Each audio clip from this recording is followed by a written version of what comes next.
परीक्षित ने पूछा है महाराज इस कथा का तात्पर्य क्या है? तो श्री सुखदेव जी महाराज कहते हैं सरोवर क्या है? बोलिए संसार ही सरोवर है। और ये ग्राह कौन है? बोलिए काल ही ग्राह है और गजेंद्र ही जीव है।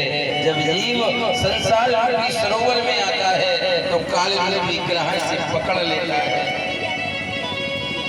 और धीरे धीरे से निकलना शुरू होता है।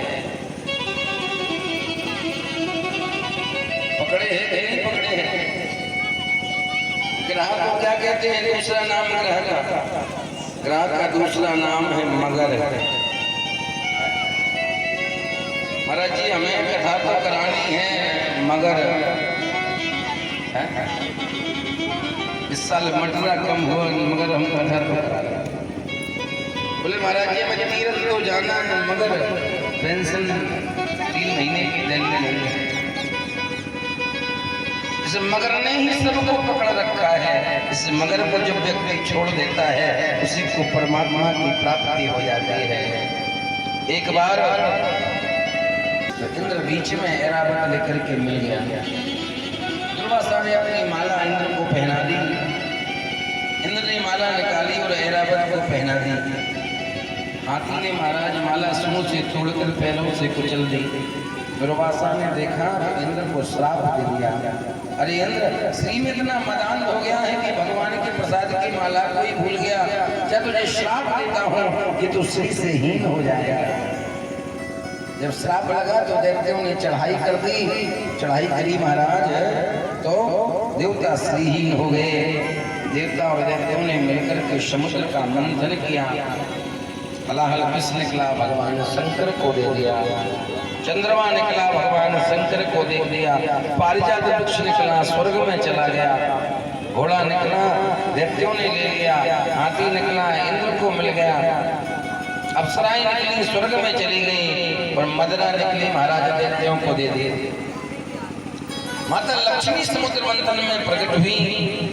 देवता देवते पंक्तिबद्ध बैठे। भगवान नारायण पधारे। लक्ष्मी ने नारायण के गले में माला डाल दी। भगवान का नाम लक्ष्मी नारायण पड़ गया।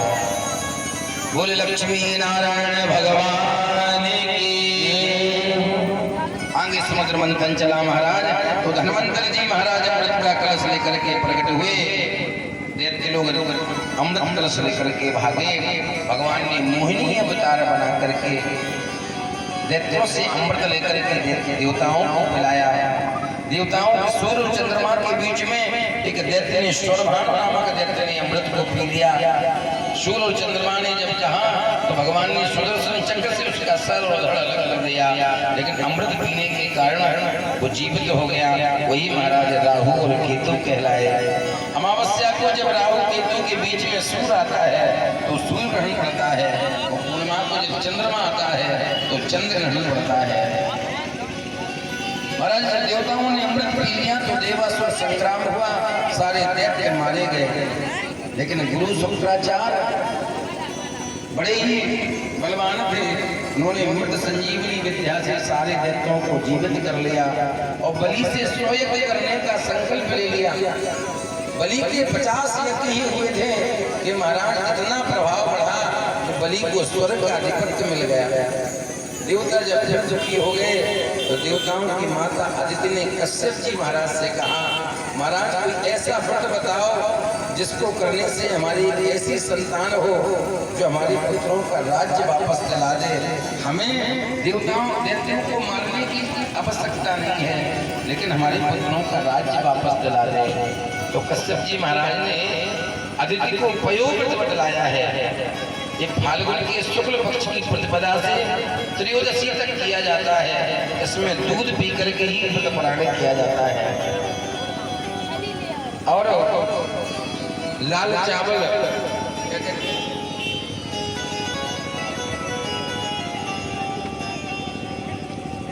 चावल जो हम आते हैं वो पूजा में लगता है क्या कहते हैं पसाई।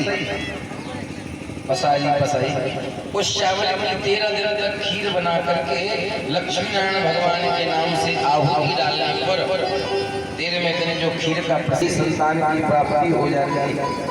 निश्चित ही संतान हो जाता है।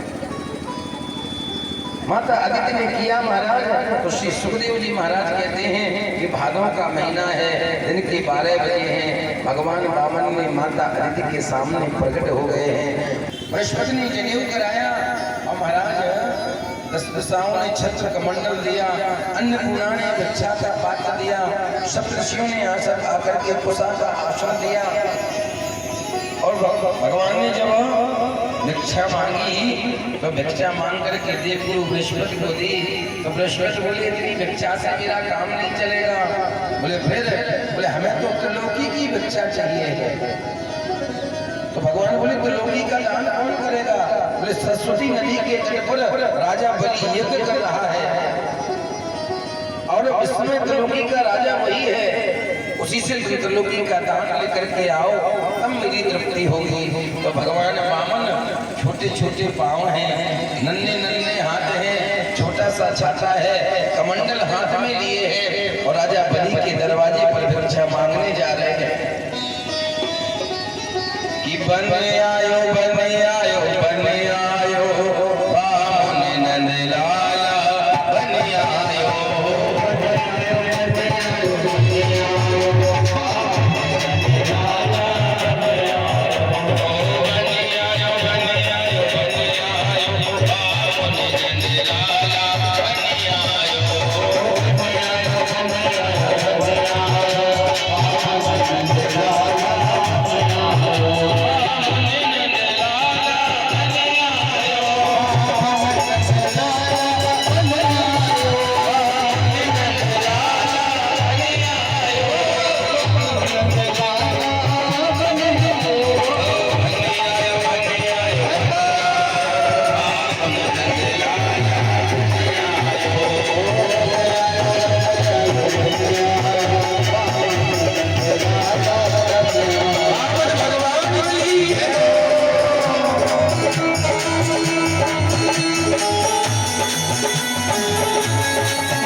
भगवान 3 पग भूमि मांगने आ रहे हैं। वृंदावन में 20,000 रुपया गज है, तो 3 पग का मतलब 60,000 रुपए की चेक निकालो और बड़े भाव से दान करें। सबके पास भगवान आएंगे, सब बारी बारी से यथाशक्ति भिक्षा मांगने आ रहे हैं। भगवान को दान करें और मन की कामना बावन भगवान के चरणों में समर्पित करें। बावन भगवान तुम्हारी मनोकामना अवश्य ही पूर्ण करेंगे।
आज बामन भगवान जब गए बलि के दरवाजे पर, अब तो गांव दान में दे दें, अगर आपका विवाह ना हो रहा हो क्योंकि आप बौने हो तो हम कहो आपका विवाह भी करा दें। जैसी विवाह की बात कही तो भगवान बोले बलि एक बात बताओ, हमारा गुजारा तो छतरी में हो रहा है और जब विवाह हो जाएगा तो पत्नी कहाँ रहेगी? बलि बोला महल बनवा दूंगा। तो भगवान बोले जब विवाह होगा तो बच्चे भी होंगे। बलि बोला महाराज बच्चों की चिंता न करो, 4 से 10 भी हो जाए तो कोई दिक्कत नहीं। बोले उनकी व्यवस्था, बोले महल बनवा दें, उसमें रहें, भंडार में भोजन करें और विद्यालय में पढ़े, उन्हें क्या चाहिए? तो भगवान बोले बलि एक बात बताओ, हमने सुना है जब परिवार बढ़ता है तो फिर कोई मरता है, और हमने सुना है जब मरता है तो रोना पड़ता है, तो रोने की क्या व्यवस्था करोगे? बोले कुछ तो मांग लो। भगवान बोले बलि ज्यादा कह रहे हो तो 3 पग भूमि लूंगा, वो भी अपने पैर से नाप के लूंगा। बलि हंसा, बोले इतने मोने छोटे छोटे पाँव कितनी नाप पाओगे? भगवान बोले बस इतनी ही चाहिए जिसमें हम लेट सके, ज्यादा चाहिए नहीं है। तो शुक्राचार्य ने देखा बहुत देर हो गई, बड़ी देर से ये ब्राह्मण बातों में फंसाए हैं। ध्यान धर के देखा रे ये साक्षात विष्णु है, छलने आया है। तो दौड़ लगाई, बोले बलि दान मत करना, दान मत करना। बोले क्यों? बोले विष्णु है, तुम्हें छलने आया है। ऐसा वैरू चने साक्षात भगवान विष्णु रपया, कश्यपाद जदुर जातो देवा नाम कार साधिका। ये देवताओं की कार्य सिद्ध करने आया है, दान मत कर लो। बलि बोला मैं तो बोल चुका हूं कि दान करना है, मैं बोल चुका हूं। तो शुक्राचार्य बोले बलि 4 जगह झूठ बोल दो पाप नहीं लगता। बोले स्त्रीसु नर्म विवाहेचा प्रत्यर्थी प्राण संकटे गौ ब्राह्मणार्थ हिंसायाम नानंद स्यात् जुगुप्सितम। महाराज स्त्रीसु परस्त्री, इसमें दोनों के लिए कहा गया। बोले स्त्री और पुरुष दोनों ही झूठ बोल सकते हैं। अब इसका भी मतलब नहीं कि सुबह से शाम तक झूठ ही बोले, ग्रस्त में झूठ बोलना पड़ता है स्त्रियों को। एक संत ने पूछा कैसे? माता को गृहस्थी चलानी होती है तो पति से कहा शक्कर ले आओ, शक्कर खत्म हो गई। और जब शक्कर नहीं सुना 2-3 दिन और पति ने कहा मेहमान आचा कहाँ से चाय बनाते हैं, शक्कर खत्म हो गई। 3 दिन पहले का शक्कर लेके नहीं आए, पड़ोस वाली भाभी से एक डब्बा भरा के लाई। भले ही झूठ कह दिया हो, अलग निकला रखा हो। पति को डांटा तो पति चले गए, 5 किलो शक्कर ले आए हंसी से। बोले लो तो 5 किलो शक्कर में सबसे पहले वो डब्बा भरा, 2 नंबर वाला जो अलग कमरे में छिपा रखा रहता है। स्त्रियों की गृहस्थी की बात है। अपनी बेटी से बोले जाओ फलानी भाभी मुझे बल्ब शक्कर भरा के लाए थे, से वहीं उनकी घर दे आओ। बेटी को सारे में कह के उस कमरे में धरे आओ, कोठे में, ये 2 नंबर की शक्कर है, कोठे में धरे आओ, कोठे में। तो स्त्रियों को गृहस्थी चलाने के लिए झूठ बोलने में दोष नहीं लगता। पुरुषों को भी गृहस्थी में चल जाए, विपत्ति पड़ रही हो, पत्नी अड़ जाए कि हमें सीताराम ही बनवा दो, तो कहते अरे अभी लॉकडाउन लगा है, बाद में बनवा दो। अब लॉकडाउन खत्म हो गया, पत्नी जिद करे कि सीताराम ही बनवाओ, तुमने कहा था लॉकडाउन खत्म हो गया, तो कहते हो मटरा थोड़ी बोया गया है, मटरा की फलियां नहीं टूटी, बाद में बनवाए। गृहस्थ को चलाना है तो झूठ बोल सकते हो कि स्त्री सुनर विवाहिता वृद्धर्थे प्राण संकटे, प्राण संकट में हो झूठ बोल दो। कन्या के विवाह में झूठ बोल दो। अब इतना मत बोल दो कि 10 लाख हम तय करके आओ और 2 लाख लेके पहुंच जाओ, तो लगन तो लौट ही जाएगी। बोलो 10 लाख की तय है, 9 लाख तो दे ही आओ, 1 लाख कम कर लोगे तो चल जाएगा। बलि झूठ बोल दो, जब प्राण संकट में हो तो झूठ बोल देना चाहिए। तो बलि बोला महाराज अब एक बात बताओ, संकल्प क्या अचल रखने से ही होता है? हमने तो महाराज मन का संकल्प कर लिया।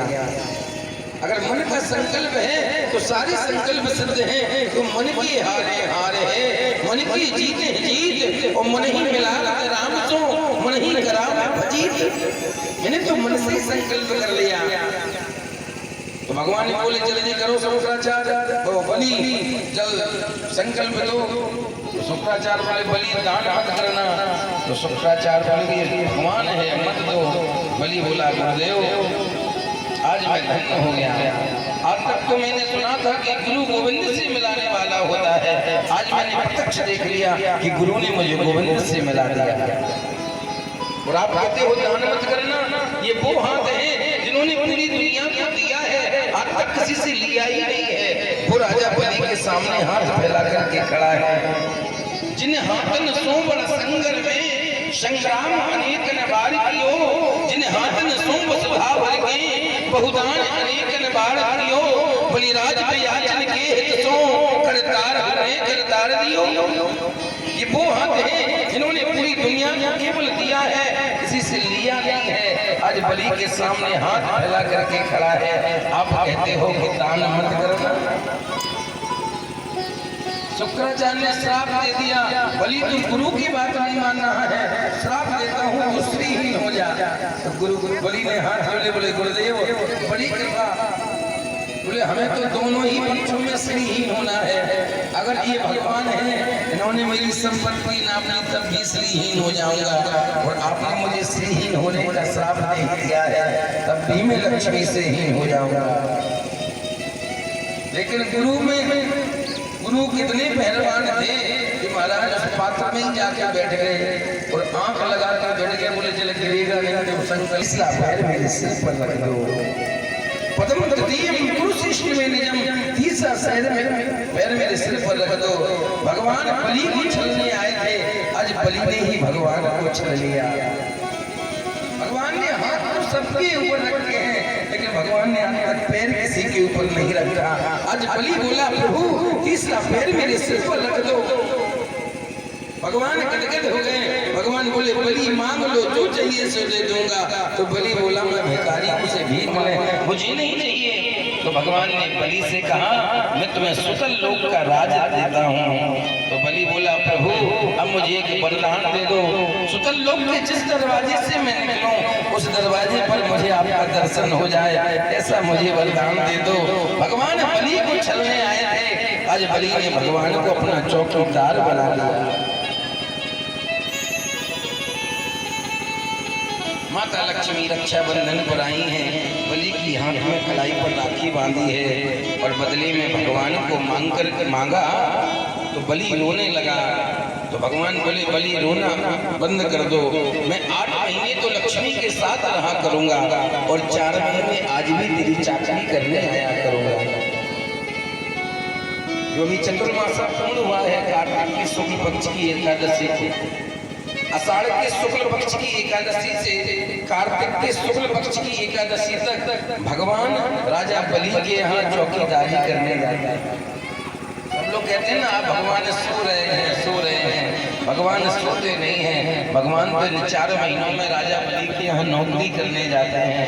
इसलिए तो बड़े बड़े संत, बड़े बड़े योगी, बड़े बड़े महात्मा 4 महीने तक कोई एक टाइम का भोजन छोड़ देता है, कोई भजन करने का संकल्प ले लेता है। इन 4 महीने में हम इतना भजन करेंगे, क्योंकि भगवान पर जब विपत्ति आती है तो हम सबको भी तो उनका साथ देना चाहिए। जब हम पर विपत्ति आती है तो भगवान को पुकारते हैं, भगवान हमारा साथ देता है। जब भगवान पर विपत्ति आए और हम कान गोड़े सो जाएं तो बताओ हम स्वार्थी हैं कि नहीं? हमें कुछ ना कुछ जरूर करना चाहिए और अपनी खुली वस्तुता तो त्याग कर ही देना चाहिए। बड़े बड़े संत चतुर्मासा करते हैं महाराज, करोड़ों नाम जप का संकल्प ले लेते हैं, रात दिन 4 महीने जब लग जाते हैं। कोई तो 4 महीने का मौन ले लेता है महाराज, कोई एक टाइम का भोजन छोड़ देता है, और कोई तो महाराज अपनी शाम की चाय छोड़ देता है। लेकिन गोवर्धनपुरा में चाय छोड़ने वाला कोई नहीं है। प्रेम से बोलो, ये सब लोग 2 बजे की चाय पी के आते हैं महाराज जी। आप ही और हम ही मूर्ख हैं जो 12:30 बजे से आ जाओ, जिस जगह तो चाय पी के आते हैं महाराज जी। प्रेम से बोलो, हाथ उठा के ही बोलना पड़ेगा। प्रेम से बोलो राधे, एक बार जोर से बोलना पड़ेगा राधे, एक बार मुस्कुराते हुए बोलिए राधे। अंतिम अध्याय में मत सप्ताह की कथा को श्री पूज्य सुखदेव जी महाराज ने राजा परीक्षित से गाया। सुखदेव जी महाराज हमारे राजा ने अब हमको मैं सूर्यवंश और चंद्रवंश की कथा को श्रवण करा रहे हैं कि कथितो वंश विस्तारो भवता सोम सूरयो। अब तुम सूर्यवंश की कथा को सुनो राजा। भगवान नारायण की नाम से कमल से ब्रह्मा से महाराज श्रीमान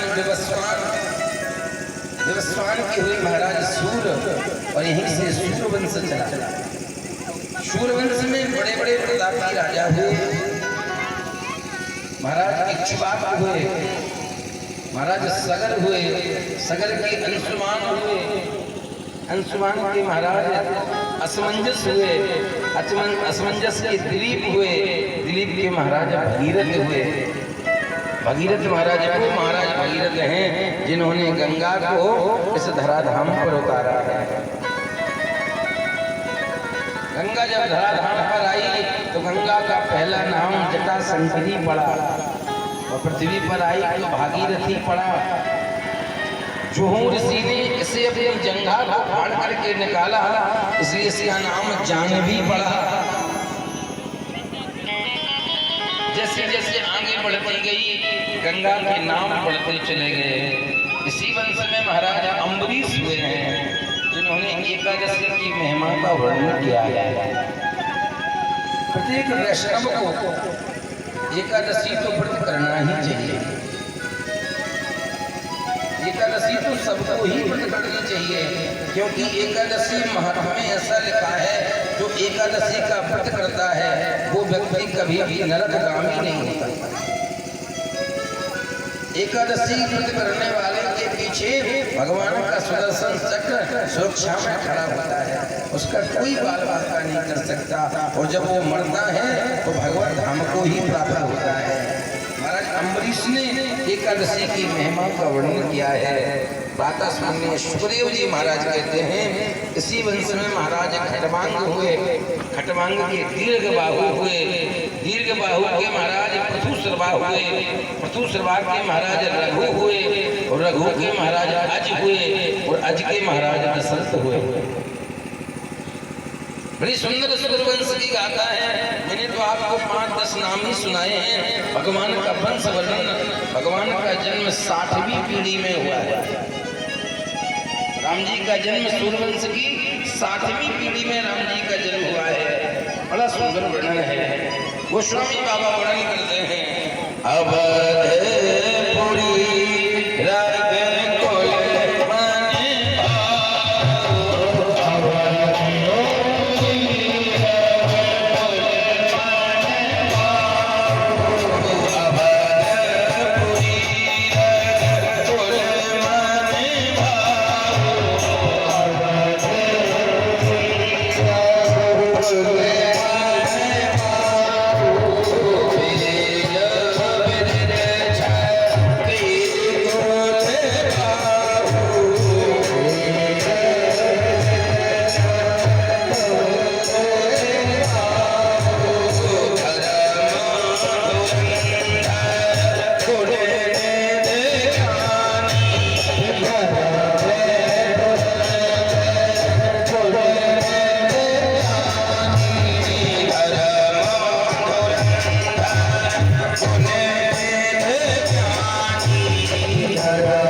कुल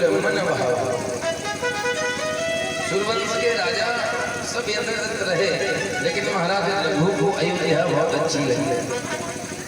रघु के महाराज आज हुए, उनके महाराज दशरथ हुए। दशरथ की 3 रानियां हैं, लेकिन संतान नहीं है। एक बार महाराज दशरथ ने दर्पण के सामने खड़े थे और अपने कान के पास बाल को सफेद देखा तो मन में गिलानी हो गई। एक बार भूपत मन माही और भई गलानी मोरे सुत नाही। महाराज दशरथ के गिलानी के कई कारण हैं, एक नहीं है। कान के पास सफेद बाल ही कारण नहीं है। दूसरा कारण है कि महाराज अयोध्या नरेश दशरथ जब कौशल्या से विवाह करके लौटे, दशरथ का विवाह कौशल्या से पुत्रिका धर्म से हुआ। पुत्रिका धर्म से कहते हैं कि उस लड़की का जो पहला पुत्र होगा उसे आपको हमें देना पड़ेगा।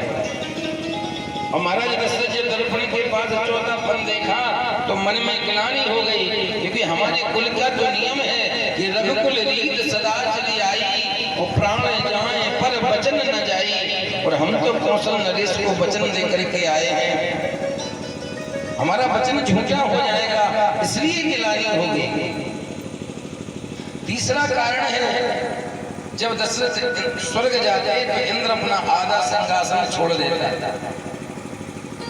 एक बार दशरथ पीताम्बर छूट गया, अपना पीताम्बर उठाने गए तो सेवक उस स्थान को धुल रहा था। दशरथ ने पूछा, क्यों धुल रहे हो? तो सेवक बोला, महाराज इस स्थान पर एक निपुत्री आकर के बैठा है, इसलिए स्थान अपवित्र हो गया है, इस कारण से धुल रहे हैं। महाराज दशरथ ने सुना तो मन में गिलानी हो गई। एक बार भूपत मन माही और भई गलानी मोरे सुत नाही। जब गिलानी हुई तो पड़ोसी को नहीं बताना चाहिए, रिश्तेदारों को फोन नहीं करना चाहिए। कहाँ जाना चाहिए? बोले संत और गुरुदेव की शरणागति चले जाना चाहिए। गुरु गुरह गयो पुरख महिपाला, चरण लाग कर बिनहि विशाला। प्रणाम किया, वंदन किया और कहने लगे, निज सुख दुख सब कुलहि सुनायो, तब वशिष्ठ बहुविध समझायो। महाराज सारा दुख सुनाया तो वशिष्ठ ने कहा, राजा चिंता मत करो, धरो धीर हुई हैं सुतचारी, त्रिभुवन विदित सकल भयहारी। एक नहीं 4 बेटे होंगे जो त्रिलोकी के ताप का हनन कर देंगे। तो महाराज दशरथ बोले, गुरुदेव कब होंगे? वशिष्ठ बोले, राजन यज्ञ करना पड़ेगा। दशरथ जी बोले, करो ना गुरु जी, यज्ञ भी कर लीजिए। तो श्रृंगी को बुलाया, श्रृंगी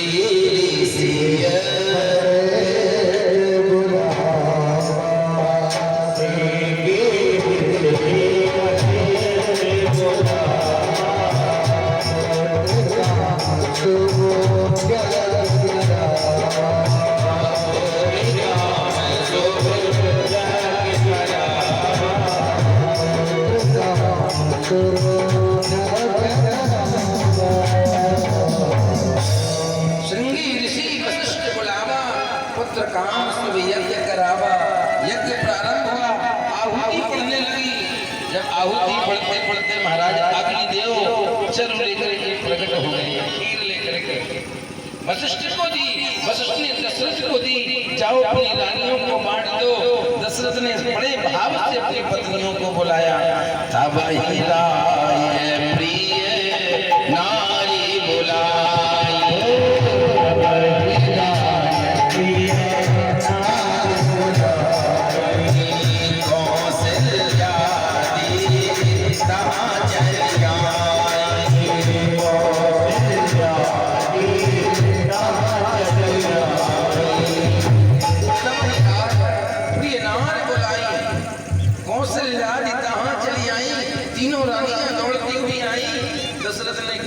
आधा भाग किया कौशल्या को दे दिया, और जो आधा बचा था बोले उभय भाग आधे कर लेना, उसका भी आधा किया।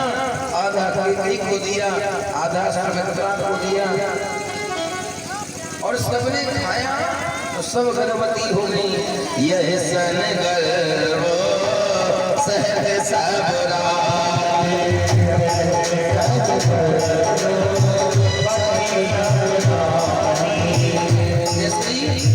सबने खीर खाई, सब गर्भवती हो गई। अब तो महाराज अवध में आनंद छाने लगा, जितनों मंगल गीत होने लगे, रोज मंगल उत्सव होने लगा, ब्राह्मण वेदोच्चार करने लगे, गोदान होने लगा। अब तो चैत का महीना आ गया, नौमी तिथि आ गई, और देवता सब भगवान की गर्भ स्तुति करने पधारे कि सुर समूह विनती कर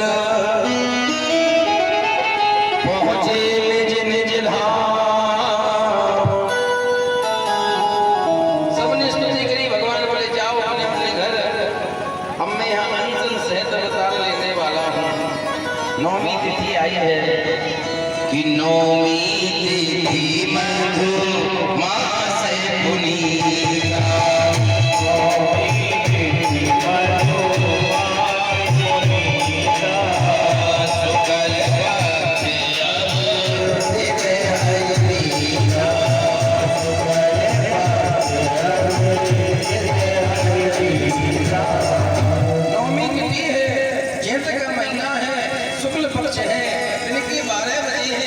भगवान राघवेंद्र सरकार माता कौशल्या के सामने प्रकट हो गए। जब प्रकट हुए, राम जी ने कहा, भगवान ने, माँ मैं तुम्हारा बेटा बन करके आ गया। तो भगवान भैया अपने बेटा, भाई बेटा ऐसा होता है, बेटा बने आए हो तो बेटा थोड़ी होता है। बोले कैसा होता है? बोले बेटे के तो 2 ही हाथ होते, तुम्हारे तो 4 हाथ हैं। भगवान ने 2 हाथ कम कर लिए। बोले अब बेटा बन गया? बोले नहीं। बोले जो बेटा होता है वो छोटा होता है, आप तो बड़े हो, भगवान छोटे बन गए। बोले अब बेटा बन गए? बोले नहीं। बोले फिर कब बनूंगा? बोले जो बेटा होता है उसके तन पे कपड़े नहीं होते, तुम तो वस्त्र पहने हो, भगवान ने वस्त्र उतार दिए, अब बेटा बन गया? बोले नहीं। बोले कब बनूंगा? बोले जब बेटा होता है तो रोता है, तुम तो रो ही नहीं हो। जैसे माता ने कहा, भगवान ने रोना प्रारंभ कर दिया।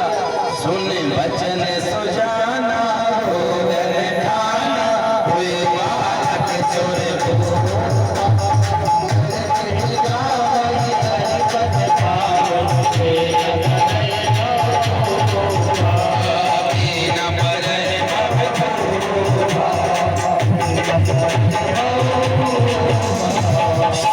जैसे ही माता ने कहा, रोए तो हो ही नहीं, भगवान ने रोना प्रारंभ किया। दास दासियां तो कांड।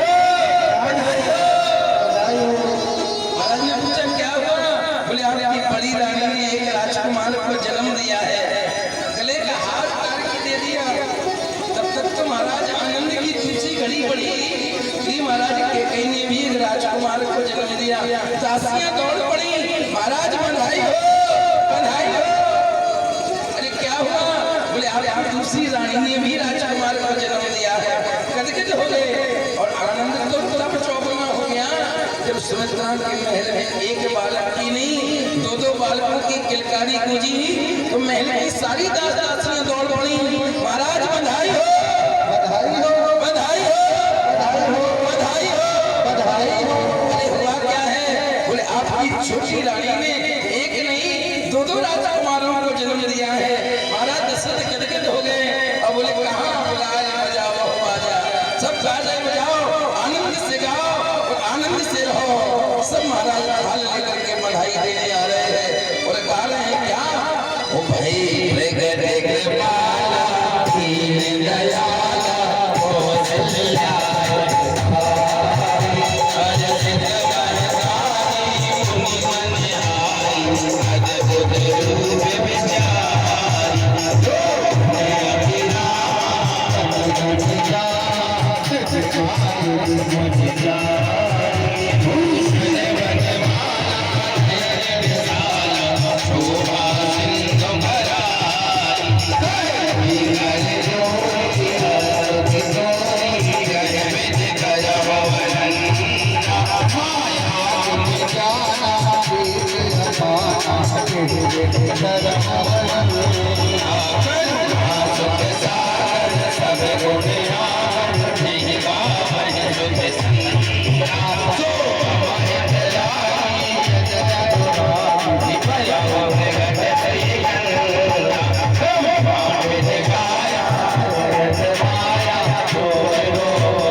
महाराज दशरथ ने कहा बुलाया बजावा बाजा, सब थालियां भर भर के